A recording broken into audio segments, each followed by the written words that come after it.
আসসালামু আলাইকুম রহমতুল্লাহ। কেমন আছেন সবাই? আজকে কিছু ঘটনা বলছি, যে ঘটনার মাধ্যমে মানুষ শিক্ষা এবং কিছু লোক সম্পর্কে জানা যায়। অতি চালাক, ভদ্র, আবার ভদ্রকে কিভাবে অতি চালাক বানায়। ঠিক আছে, সেটাই থাকুন। একটা দুইটা ইঁদুরের গল্প। একটা মেঠো ইঁদুর আর একটা হচ্ছে কি আপনার শহরের ইঁদুর। তো শহরের ইঁদুরটা একবার এক সাধারণ মেঠো ইঁদুরের কাছে এলো।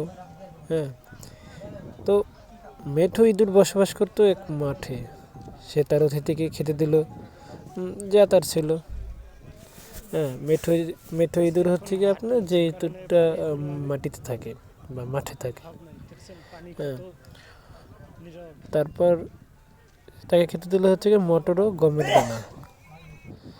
তো গণ্যমান্য ইঁদুর একটু খেয়ে বলল, তোমার খাবার এতই অপুষ্টিকর বলেই তুমি এমন রোগা, এসো আমার কাছে, দেখো আমরা কিভাবে থাকি।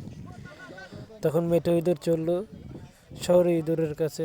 রাতের জন্য তারা একটা ট্যাঙ্কির ভিতরে অপেক্ষা করলো। লোকেরা এসে খেয়ে চলে গেল। তখন শহরে ইঁদুর তার অতিথিকে খাবার নিয়ে ওই গর্তে দিয়ে চলল। তারা দুজনে চড়ে বসলো টেবিলের ওপর। সাধারণত মেঠো ইঁদুর জীবনে এমন খাবার কখনো দেখেওনি, খায়ওনি।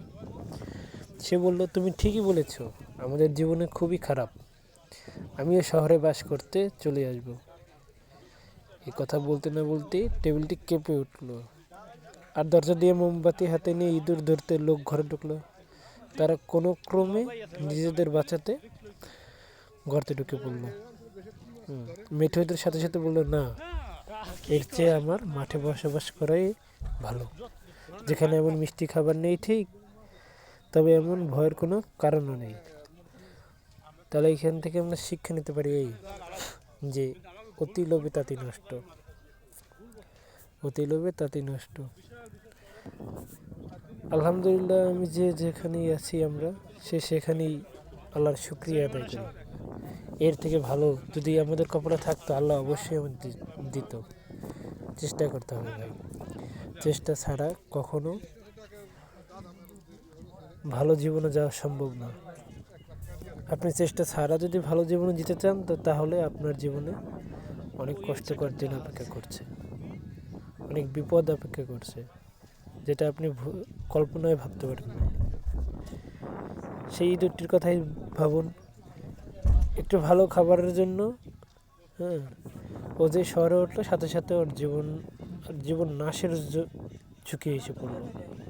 তো সেক্ষেত্রে ভাই, আমরা সবাই চেষ্টা করব নিজ নিজ অবস্থান থেকে ইনশাল্লাহ আল্লাহর শুকরিয়া আদায় করে ভালো থাকার। আল্লাহর শুকরিয়া আদায় করতে হবে।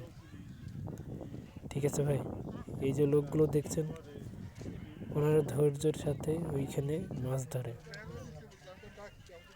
আমরা হলে তো 2-1 মিনিটই মাছ না পেলে উঠা এসে পড়তাম। ঠিক আছে ভাই, জীবনে অনেক কষ্ট করতে হবে। কষ্ট করার পর যদি মিঠা থাকে, তো সেই মিঠাটা অনেক ভালো, সেটা ভালো লাগে।